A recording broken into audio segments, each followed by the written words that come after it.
Salut à tous, c'est Lagib. Juste un petit mot avant de lancer l'épisode. J'étais un peu malade lors de l'enregistrement, donc ça s'entend à ma voix. Il y a eu aussi quelques petits soucis de micro par moment, et j'en suis désolé. Malgré tout, l'échange avec maître Frédéric Foubert est vraiment passionnant, alors je vous souhaite une très bonne écoute. Connaissez-vous le Son Mudo? Si vous n'êtes pas vraiment familier avec les arts martiaux, cela est peu probable. Son Mudo veut littéralement dire art martial zen en coréen, et c'est une discipline martiale qui allie le corps à l'esprit. Pour nous présenter cette pratique, j'ai le plaisir de recevoir maître Frédéric Foubert, importateur du Son Mudo en France et en Europe, qui donne des cours sur la commune de Muret. Bonjour à toutes et à tous, vous êtes sur Radio Axe Sud, dans La Passe D, l'émission où je fais la passe décisive à des acteurs du sport et de la santé. Aujourd'hui, ma passe est pour Frédéric. Bonjour Frédéric, merci d'être là. Bonjour, merci de m'accueillir. Ravi de vous recevoir. Alors avant de parler en détail du Son Mudo, j'aimerais qu'on revienne sur votre parcours personnel et sur qui vous êtes. Donc pouvez-vous vous présenter en quelques mots à nos auditeurs? Je suis un passionné d'arts martiaux depuis petit. J'ai commencé le judo et la danse à l'âge de 6 ans.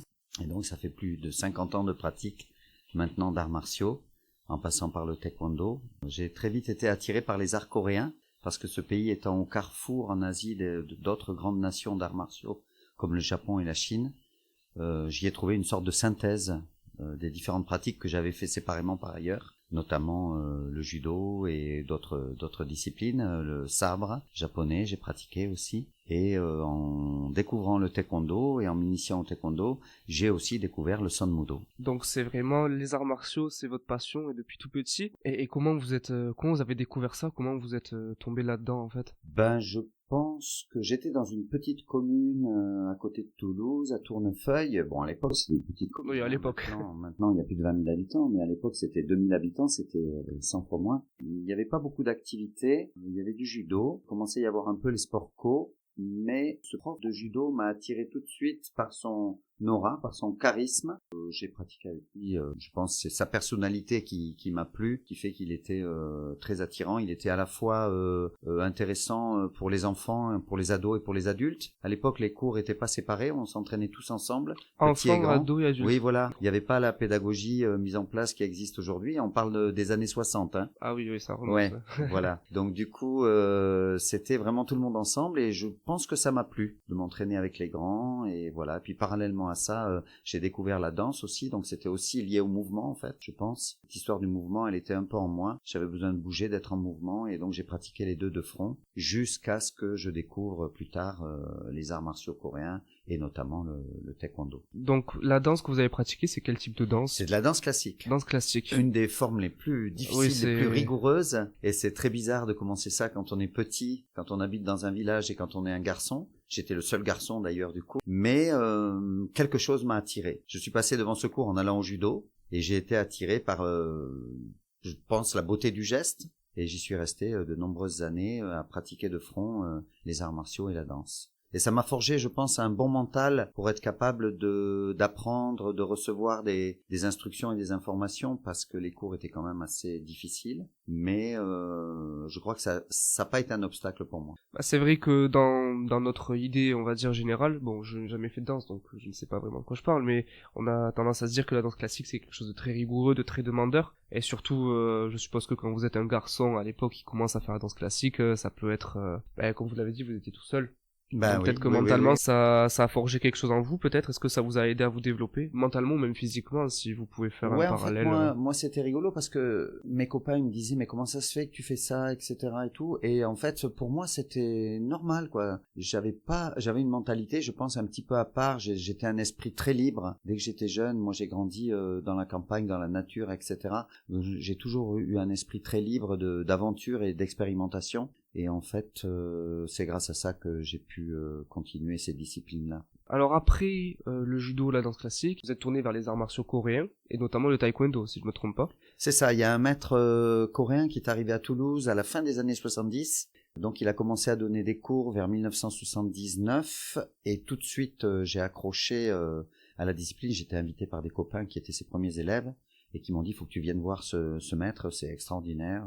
Effectivement, c'était extraordinaire. C'était le taekwondo, c'est très en mouvement, avec des mouvements rotatifs. Et donc, j'y retrouvais un peu l'ensemble des choses que j'avais fait avant, en danse, etc. quoi. Il y avait plus le grappling du judo, ça c'est sûr. Oui. C'était complètement différent dans dans l'approche. C'est de la percussion. C'est de la percussion pied-point, et je me suis senti bien tout de suite dans ces cours. Est-ce que, donc, quand vous avez commencé le taekwondo, la danse classique, la pratique de la danse classique vous a peut-être aidé, sûrement à gagner en souplesse ou dans certains mouvements aériens? Parce que le taekwondo est quand même assez visuellement impressionnant, avec notamment les pieds, parce que dès qu'on pense taekwondo, on pense aux pieds. Est-ce que vous pensez que ça vous a aidé à appréhender le taekwondo, cette pratique? Oui, sûrement, mais bon, d'autres camarades de pratique étaient aussi très doués en termes de souplesse, etc., et de corps dans l'espace.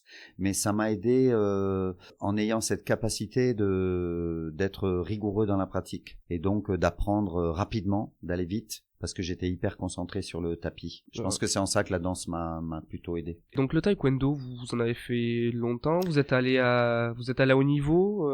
J'en fais toujours. En fait, j'ai une école de taekwondo à Escalquens, une grosse école de taekwondo. Il y a beaucoup de monde et ça m'a jamais lâché. Et donc je suis passé d'élève à professeur de taekwondo et je fais le Sanmudo en parallèle. Voilà. Je mène de front un art externe et un art interne. Comme ça, je pense que c'est très complet dans ma pratique. Comment s'est fait du coup, vu que vous abordez le Sanmudo, cette transition du taekwondo vers le Sanmudo? Alors je voyage en Corée depuis très très longtemps. J'ai commencé mes premiers voyages en Corée en 1983 pour rencontrer des experts en taekwondo au départ. Et c'est lors d'un de ces voyages en 1993 que j'ai rencontré un moine zen coréen qui est devenu mon maître et qui l'est toujours aujourd'hui dans la pratique du Sanmudo. Je l'ai vu pratiquer en allant visiter son temple. J'ai trouvé ça extrêmement beau et super efficace dans la notion du soin, de l'entretien du corps, etc.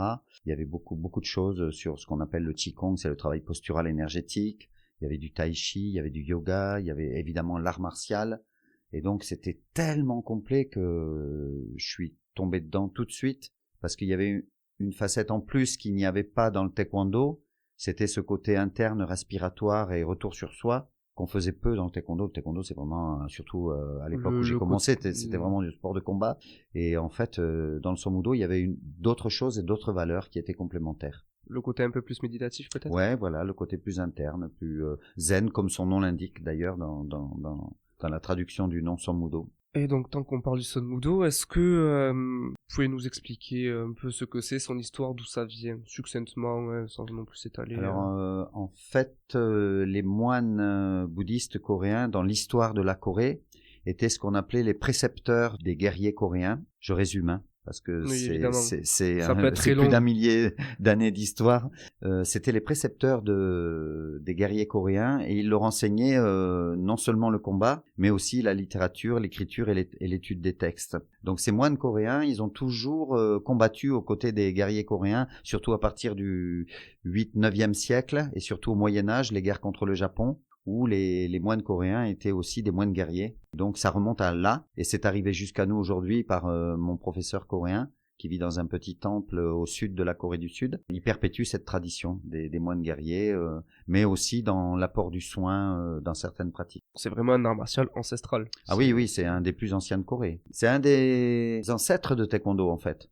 Le taekwondo est dérivé du Sanmudo. Le taekwondo, c'est très récent. Le taekwondo, c'est né dans les années 60, bien développé dans les années 70. Son histoire a été très vite, puisque dès les années 80, ils ont été élus discipline olympique. Donc c'est un art qui s'est développé très vite, mais qui est en fait une synthèse de plein de choses qui existaient déjà en Corée. Vous m'avez décrit le Sanmudo comme un art martial zen. Concrètement, zen, ça veut dire quoi? Zen, c'est une philosophie d'être, de vie, de pratique. Et donc, on découvre ce qui se cache derrière le mot zen en pratiquant le Sanmudo, en y allant doucement, petit à petit. On va prendre confiance en soi, on va intérioriser son travail, on va avoir un mental qui va être un peu plus apaisé dans la pratique. Et du coup, si le mental s'apaise, le corps se relâche. Si le corps se relâche, on a plus de possibilités de faire des choses. Donc on enlève toutes les tensions, toutes les crispations liées à la vie quotidienne, au stress, au boulot, etc. Il y a plein de raisons pour lesquelles le corps se met en tension. Quelquefois, on n'en est même pas conscient. Et donc le zen, c'est prendre conscience de tout ça pour pouvoir travailler dessus et avoir une pratique plus harmonieuse. Le zen, donc, est lié au bouddhisme et à ces notions-là, ou c'est quand même assez Ça peut s'en différent? détacher, c'est-à-dire que initialement c'était enseigné par les moines bouddhistes coréens, mais ce mot zen aujourd'hui il est laïque. La preuve c'est ce qu'on appelle mindfulness, la pleine conscience, Ça a été développé par des spécialistes américains. Ils ont extrait ça de la pratique bouddhiste asiatique, mais en fait, aujourd'hui, c'est ouvert à tout le monde parce que c'est pas du tout une pratique religieuse. C'est juste une philosophie de vie, de mieux comprendre qui on est à travers la pratique pour être capable de libérer certaines tensions et d'avoir des meilleures performances dans sa pratique. On a abordé l'aspect zen, mais est-ce qu'il y a quand même la notion martiale dedans? Parce que on parle beaucoup, enfin voilà, on a parlé de méditation, de tai chi, mais est-ce qu'il y a quand même la notion de combat, comme souvent on peut s'imaginer quand on a en tête art martial? Alors il faut pas oublier que le nom de la discipline c'est art martial zen. Donc c'est là depuis toujours. Comme je vous le disais dans l'histoire de la discipline, ces moines ont été confrontés aux guerres contre le Japon sur le terrain, sur les champs de bataille, et les techniques sont remontées jusqu'à nous aujourd'hui. Et donc, il y a cette partie martiale, mais qui n'est pas une priorité dans l'apprentissage. Elle va venir au fur et à mesure que le corps et le mental vont se relâcher. Mais on va de toute façon faire des arts martiaux quand on fait du Son-Mudo, parce que ça fait partie de l'histoire de la discipline, on ne peut pas y échapper. Et les mouvements martiaux, certains vont rester très martiaux, la notion d'énergie, de combat, etc. Mais pas pour aller se battre, parce qu'il n'y a pas de compétition ni de combat dans le Son-Mudo, mais pour s'améliorer. Il n'y a pas de compétition, mais est-ce qu'il y a quand même des passages de ceinture, de grade ou de dan, comme dans les autres arts martiaux? C'est facultatif, c'est une option. C'est-à-dire qu'à un certain niveau de pratique, le professeur peut proposer de passer un grade, et c'est libre choix de la personne qui pratique. J'ai des élèves qui pratiquent avec moi depuis plus de 20 ans qui n'ont jamais passé aucun grade et d'autres qui sont montés à très haut niveau en termes de grade. Donc c'est vraiment les choix de chacun. Ça n'enlève rien au plaisir de pratiquer. C'est juste à un moment donné présenter son travail devant ses pairs. C'est ça un grade. C'est présenter son travail devant ses pairs en disant voilà, maintenant moi j'en suis là, qu'est-ce que vous en pensez? C'est ça le grade. Mais c'est pas une obligation. Tout le monde peut pratiquer et s'essayer au Son-Mudo. Ben ouais, il n'y a pas de limite ni d'âge ni de conditions physiques. Au contraire, on va essayer de travailler sur le corps et l'esprit pour essayer d'améliorer ça un peu et de donner quelques conseils aussi sur l'alimentation, sur la façon de vivre, la façon de se comporter, les bons gestes du quotidien pour éviter les blessures. Donc ça a que des avantages et on peut commencer à tout âge, le plus tôt est le mieux, mais il est jamais trop tard pour bien faire. Qu'est-ce qui va différencier le Son-Mudo de tous les autres arts martiaux? Est-ce que c'est le fait qu'il soit à la fois l'aspect interne et externe de la chose? Parce que j'ai l'impression que le Son-Mudo est quand même assez spécifique, mais j'ai aussi l'impression que cette notion d'art interne, on la retrouve dans d'autres arts martiaux.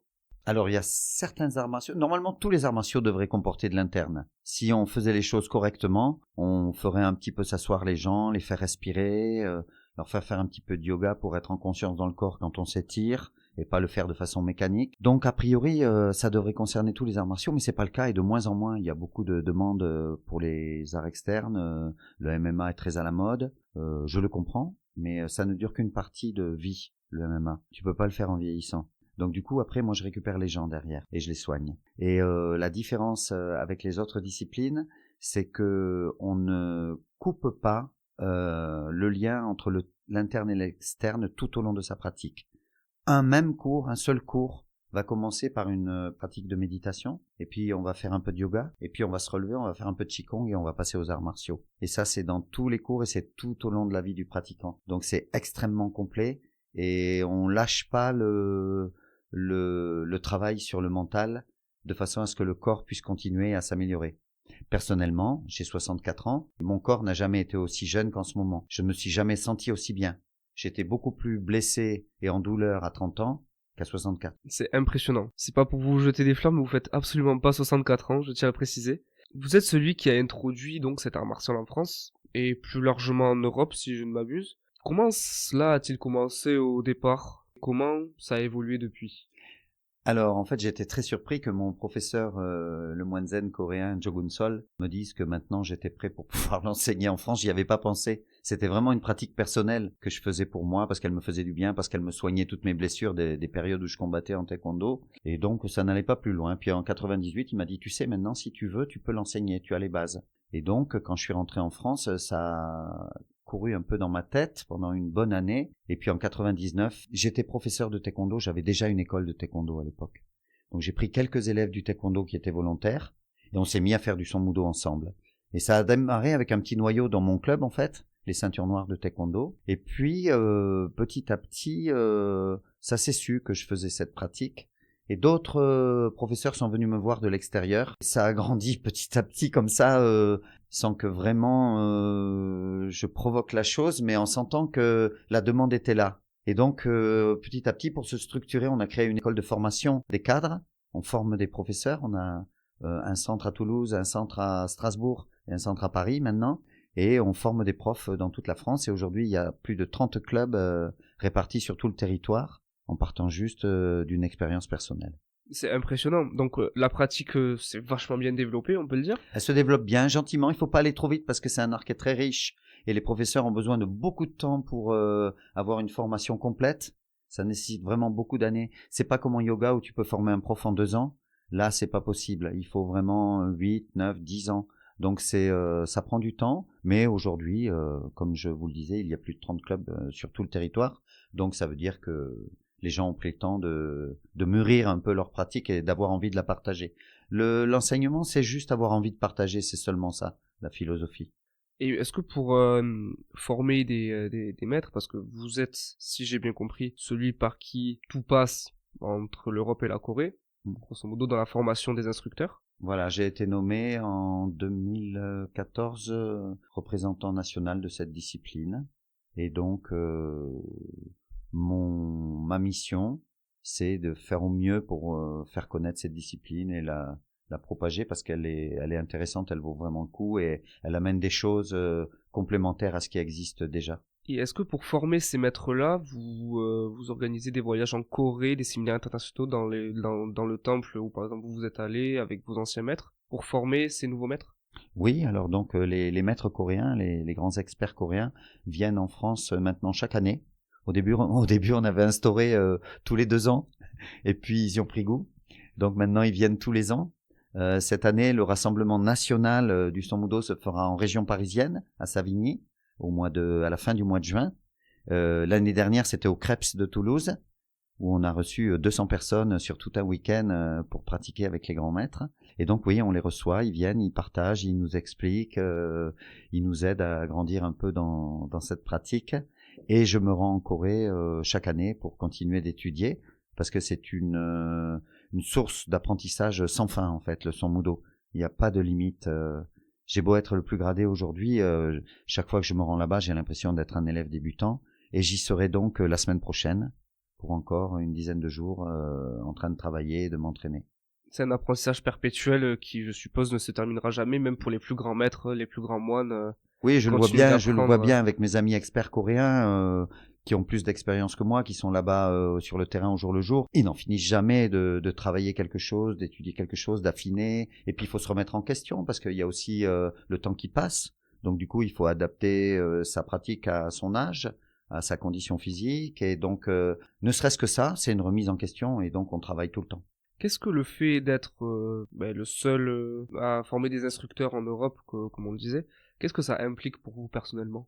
Rien du tout. J'ai rien du tout de spécial. J'ai l'impression de continuer à faire ce que je fais sur le tapis avec les gens tous les jours, ce que je vais faire dans 1 heure ici avec le petit groupe de Muret. Je fais ça à Muret depuis 20 ans maintenant, hein. Pour moi, c'est pas différent, c'est pareil. J'ai des groupes de gens qui viennent, qui sont passionnés, qui veulent partager, qui veulent comprendre.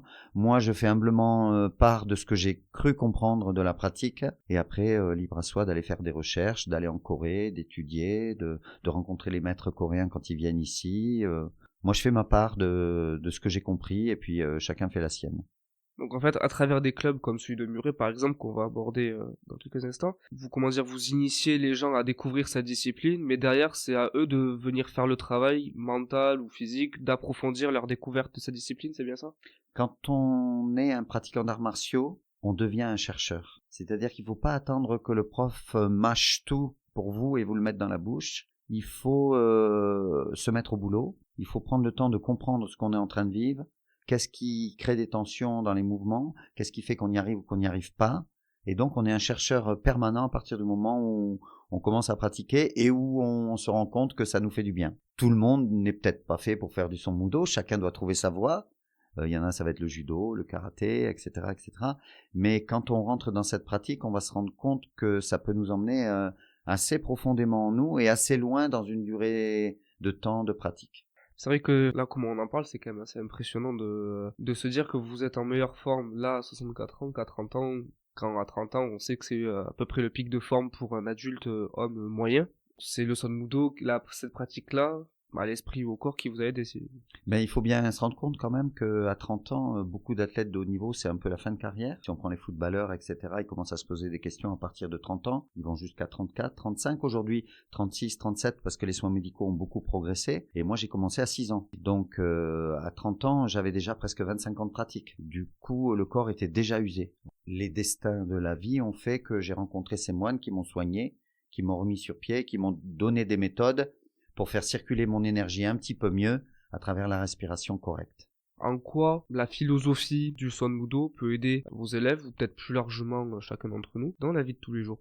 Eh bien, connais-toi toi-même et tu feras moins d'erreurs. C'est très simple en fait. C'est-à-dire que quelquefois, on est un peu le nez dans le guidon dans sa vie quotidienne. On a tendance à pas prendre le temps de s'observer dans cette vie-là. On fonce un peu, quelquefois on se tape un peu la tête contre les murs, on a des échecs, on a des douleurs, on a des séparations, etc. Et il faut apprendre de tout ça.